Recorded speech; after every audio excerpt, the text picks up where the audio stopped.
ओम शांति, ओम शांति। राजयोग शिविर प्रवचन माला में आज के सत्र में हम देखेंगे वो परम सत्य क्या है कि जिसको सभी धर्म वाले मानते हो।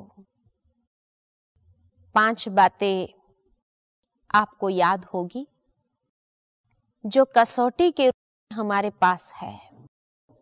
सर्वधर्म मान्य, सर्वोच्च, सर्वोपरि, सर्वज्ञ और सर्व गुणों में अनंत।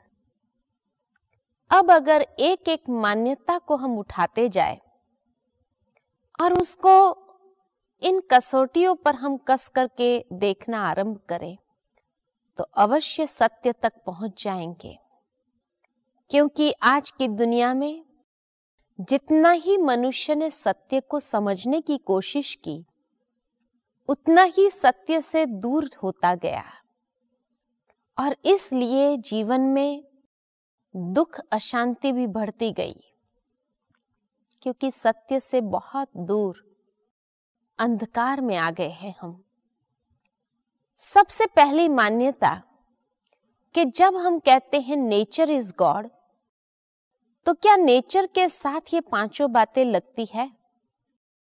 क्या नेचर को सभी धर्म वाले परमात्मा के रूप में स्वीकार करते हैं?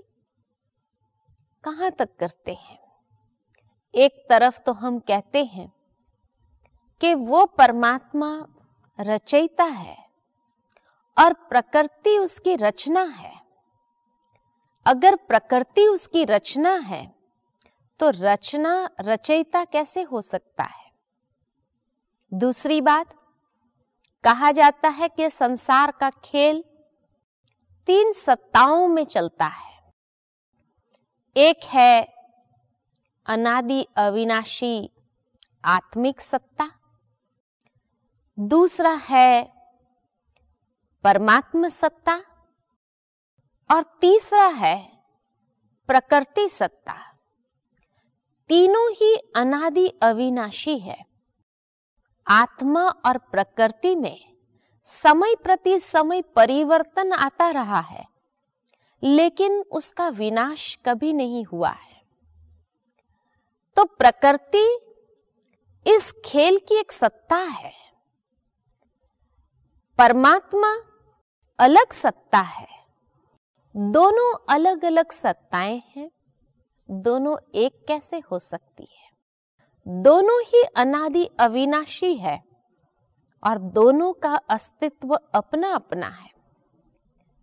परमात्मा का अस्तित्व अपना है, प्रकृति का अस्तित्व अपना है। इसलिए प्रकृति को परमेश्वर मानना ये अज्ञान हो जाता है। अज्ञानता के वश हमने कहा कि प्रकृति परमेश्वर है। वास्तव में किसी धर्म में इस रूप में मान्यता बहुत कम मिली है। दूसरा जो हम मानते हैं कि आत्मा सो परमात्मा, ये कहां तक सत्य है?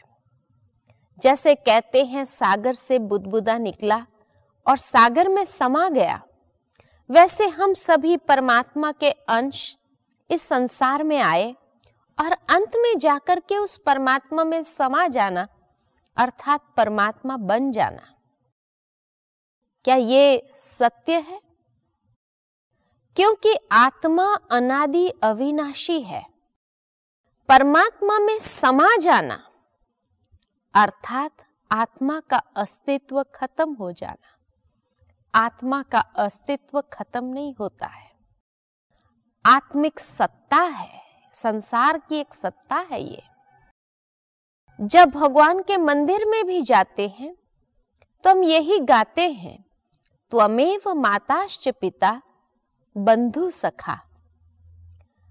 अगर वो मात पिता है तो हम परमात्मा कैसे हो सकते हैं? परमात्मा बन कैसे सकते हैं? जैसे दुनिया के अंदर भी अगर देखा जाए, इंसान कोई भी डिग्री हासिल कर सकता है अपने पुरुषार्थ से, पुरुषार्थ से वो कुछ भी बन सकता है, लेकिन कोई भी इंसान खुद का बाप नहीं बन सकता है। पिता अलग है, पुत्र अलग है। दूसरे का बाप बन सकता है, लेकिन खुद का पिता नहीं बन सकता है। हाँ, पिता जैसा बन सकता है, पिता का कारोबार संभाल सकता है, पिता की गद्दी संभाल सकता है, छोटे भाई बहनों को भी पिता समान बनकर के पालना दे सकता है, परंतु वो पिता नहीं बन सकता है। इसीलिए तो जब छोटे भाई बहनों को भी वो पिता समान बनकर के बड़ा करता है, और जब बंटवारा का समय आता है तो छोटे भाई बहनें भी यही कह देते हैं कि आप हमारे पिता समान हो, हम आपका आदर करते हैं, परंतु आप हमारे पिता नहीं हो। जो इस बात में हम मान जाए, अर्थात वो भी पिता के रूप में स्वीकार करने के लिए तैयार नहीं है। इसी तरह अगर परमात्मा हमारा पिता है तो इंसान जैसा कर्म करता है वैसा टाइटल प्राप्त कर लेता है। किसी ने दान पुण्य खूब किया तो कहेंगे ये पुण्यात्मा है। किसी ने कोई महान कर्म किया तो कहेंगे ये महात्मा है। किसी ने कोई धर्म का काम किया तो कहेंगे ये धर्मात्मा है। किसी ने दिव्य कर्म किया तो कहेंगे ये देवात्मा है। किसी ने पाप का काम किया तो कहेंगे ये पापात्मा है।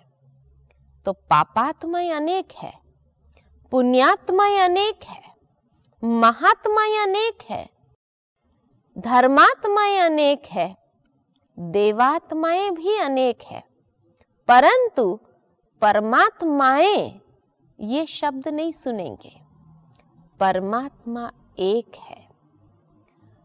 तो आत्मा का अस्तित्व अपना है और परमात्मा का अस्तित्व अपना है। आत्मा परमात्मा बन जाए, परमात्मा कोई डिग्री नहीं है जो हम ले ले, नहीं। परमात्मा पिता है, हम पिता जैसे बन सकते हैं। कर्म दिव्य करके उस दिव्य आत्मा बन सकते हैं, अर्थात पिता समान बन सकते हैं, लेकिन पिता नहीं बन सकते हैं। तो इसलिए आत्मा स्व परमात्मा मानना ये अज्ञान हो जाता है। तीसरा, जब हम कहते हैं कि सर्वव्यापी है, कण कण में ईश्वर है, कोई ऐसा स्थान नहीं जहां ईश्वर न हो। मेरे में भी ईश्वर है, आप में भी ईश्वर है, आत्मा भी है और परमात्मा भी बैठा हुआ है।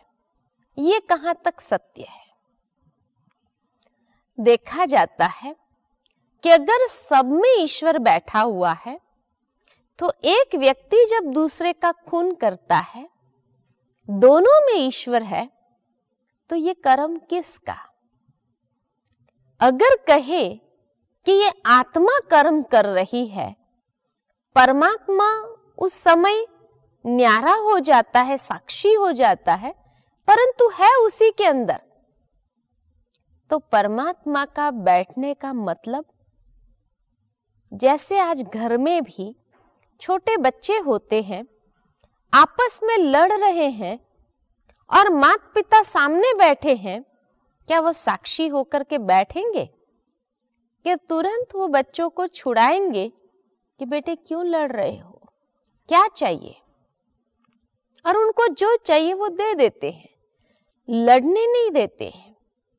इसी तरह आज संसार की हर आत्मा अगर परमात्मा की संतान है और इतना हम लड़ाई कर रहे हैं, एक दूसरे को मार रहे हैं, खत्म कर रहे हैं, गलत काम कर रहे हैं, और परमात्मा बैठा हुआ है और वो कुछ कहता नहीं है, तो सर्वशक्तिमान की शक्ति कहां गई?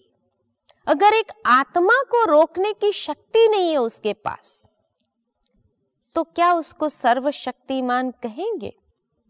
जिस परमात्मा को कहा जाता है वह दया का सागर है, करुणा का सागर है, प्यार का सागर है, वो दया के सागर की दया कहाँ गई?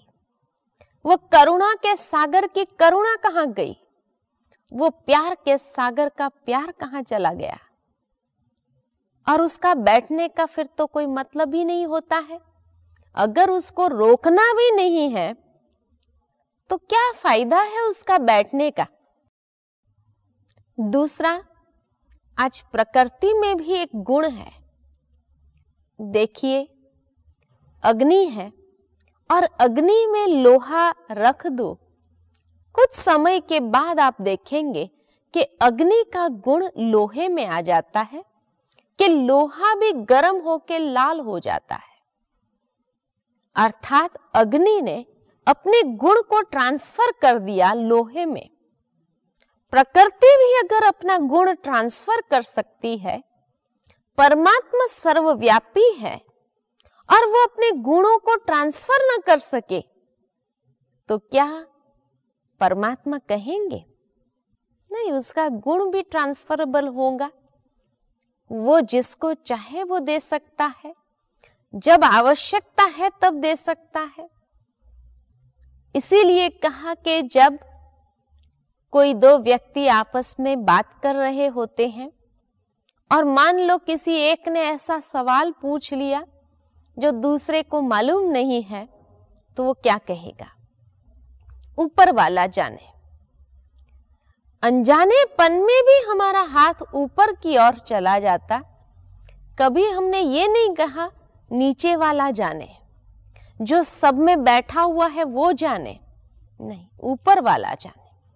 अर्थात जरूर परमात्मा ऊपर का निवासी है, इसीलिए ये इशारे का हाथ ऊपर की ओर गया।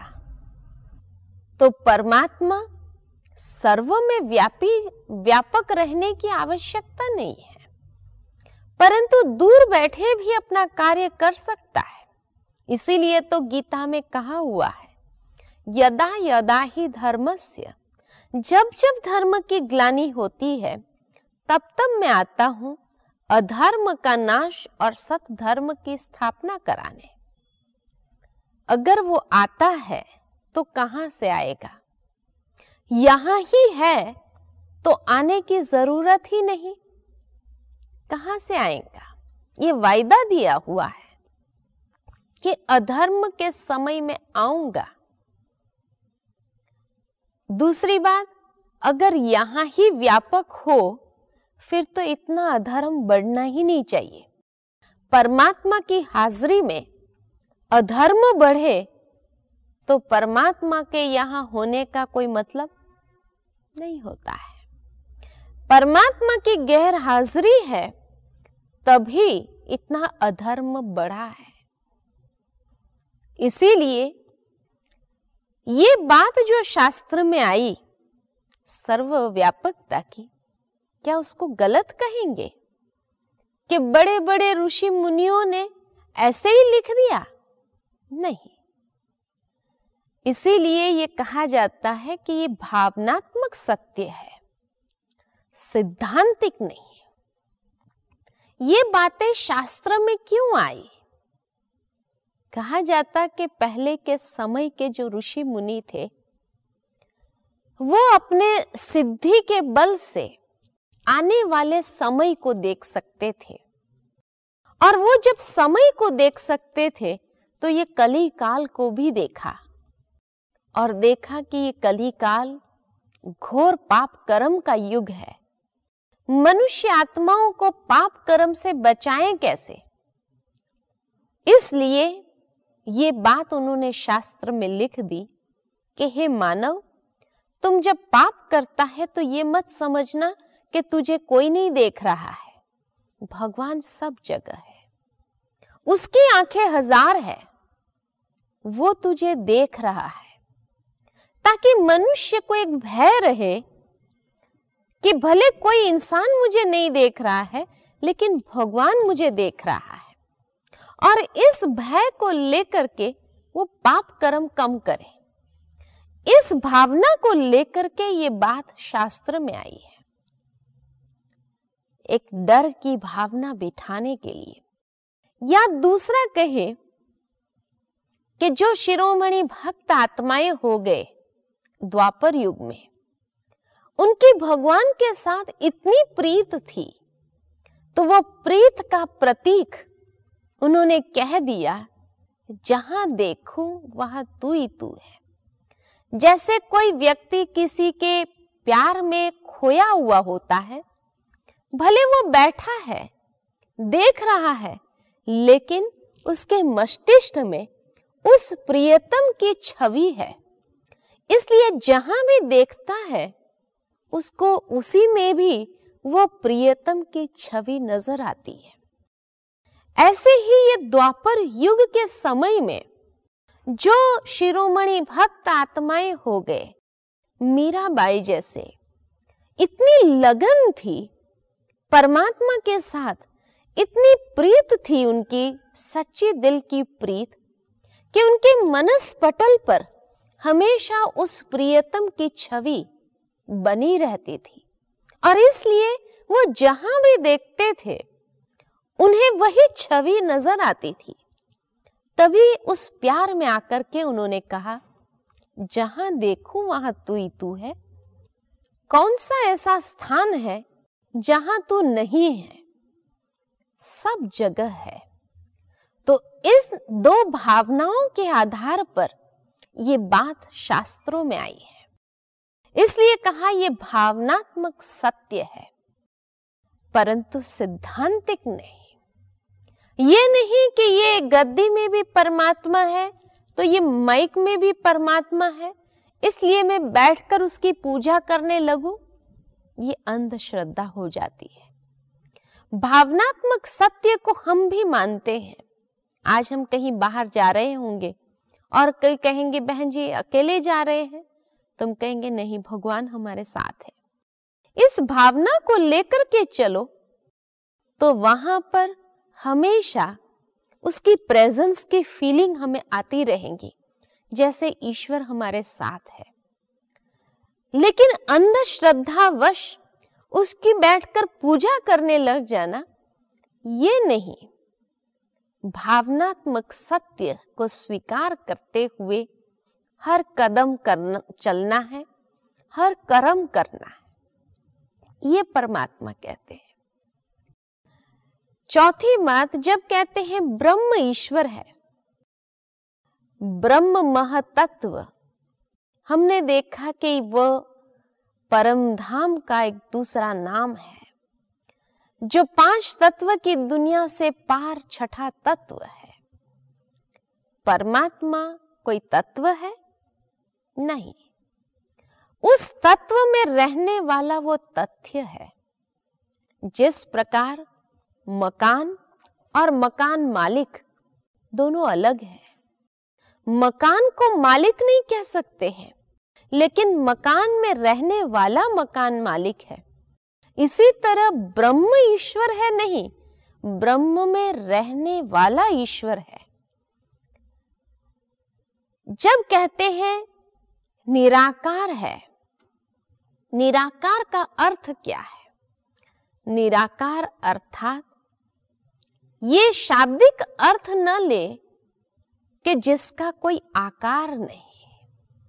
जैसे आज हम कहें कि ये हॉल बड़ा है, जब कहते हैं ये हॉल बड़ा है, अर्थात मेरी बुद्धि में कोई छोटा हॉल है जिसकी भेंट में मैं कह रही हूं कि ये हॉल बड़ा है। इस प्रकार जब कहते हैं कि परमात्मा निराकार है, तो यह शाब्दिक अर्थ में नहीं कहा है, परंतु एक विशेषण के रूप में कहा है कि मेरी बुद्धि में जरूर कोई साकार की आकृति है, जिसकी भेंट में मैं कह रही हूं कि नहीं, ये साकार जैसी आकृति उसकी नहीं है, उससे निराकार है। लेकिन उसका अपना स्वरूप तो होगा, अपना आकार तो होगा। जैसे दुनिया के अंदर भी देखा जाए, संसार के अंदर ऐसी कोई चीज नहीं है जिसका नाम और स्वरूप न हो। हवा है, हवा का भी नाम है, उसका भी एक स्वरूप है।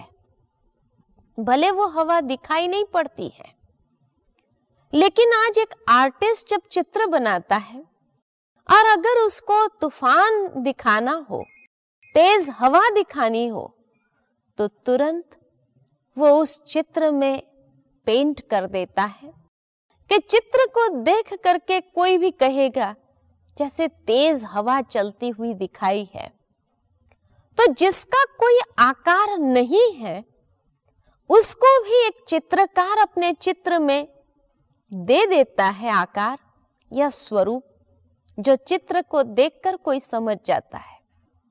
कहीं शांत प्रकृति दिखानी हो, हवा स्थिर दिखानी हो, वो भी उस चित्र के अंदर पेंट कर देता है, जो चित्र को देखकर कहेंगे बड़ी शांत प्रकृति है, हवा जैसे चल ही नहीं रही है, ऐसा दृश्य बनाया है। तो जिस चीज का स्वरूप नहीं है, उसको भी एक आर्टिस्ट पेंट कर सकता है। अर्थात संसार की हर रचना पर नाम और रूप अवश्य है, भले वो दिखाई देती हो या न हो। क्या परमात्मा स्वयं रचयिता बिना नाम और स्वरूप का होगा? उसका भी अपना नाम और रूप है। कौन सा है वो नाम और स्वरूप? जैसे मनुष्य का पिता मनुष्य होता है, जानवर का पिता जानवर होता है, ऐसे आत्मा का पिता परम आत्मा। जैसे आत्मा का स्वरूप दिव्य ज्योति बिंदु स्वरूप है, वैसे उसके पिता का स्वरूप भी दिव्य ज्योति स्वरूप है। ज्योति का कोई आकार नहीं होता है और इसलिए परमात्मा को कहा गया निराकार, जिसकी कोई साकार आकृति नहीं है। उसी को ही परमात्मा के रूप में हर धर्म में मान्यता दी हुई है, और चाहे उसको किसी ने गॉड कहा, अल्लाह कहा, ईश्वर कहा, प्रभु कहा, परंतु है उस एक ही पिता परमात्मा के लिए, जिसका नाम और रूप भारत के अंदर दिखाया गया है दिव्य ज्योति स्वरूप, जिसकी पूजा ज्योतिर्लिंगम रूप में होती है, और उनका नाम गुणवाचक और कर्तव्यवाचक दिया हुआ है सदाशिव।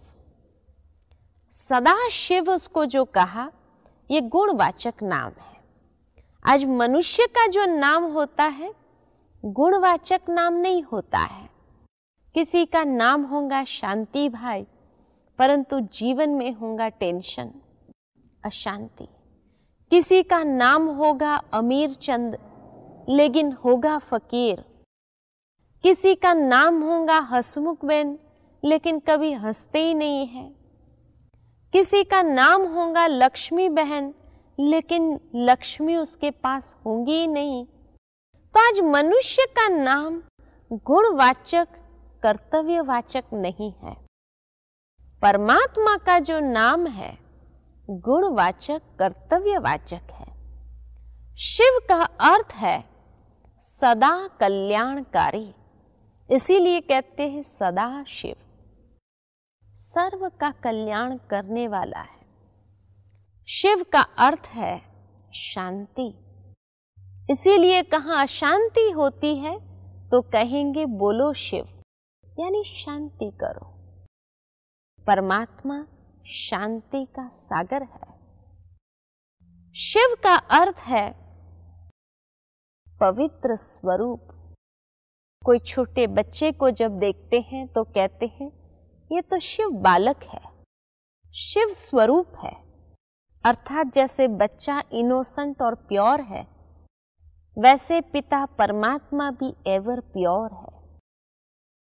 कोई बिजनेसमैन होगा अपने हिसाब किताब के चौपड़े में कहेंगे लगाओ शिव, यानी बिंदु लगाओ, अर्थात परमात्मा का स्वरूप दिव्य ज्योति बिंदु स्वरूप है।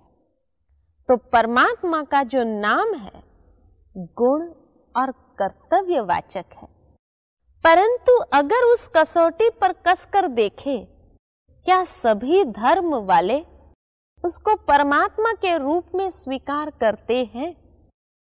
कहां तक करते हैं, कैसे करते हैं, ये आगे के सत्र में हम सभी देखेंगे कि वो पिता परमात्मा की मान्यता सर्वधर्म में किस प्रकार दी हुई। ओम शांति, ओम शांति।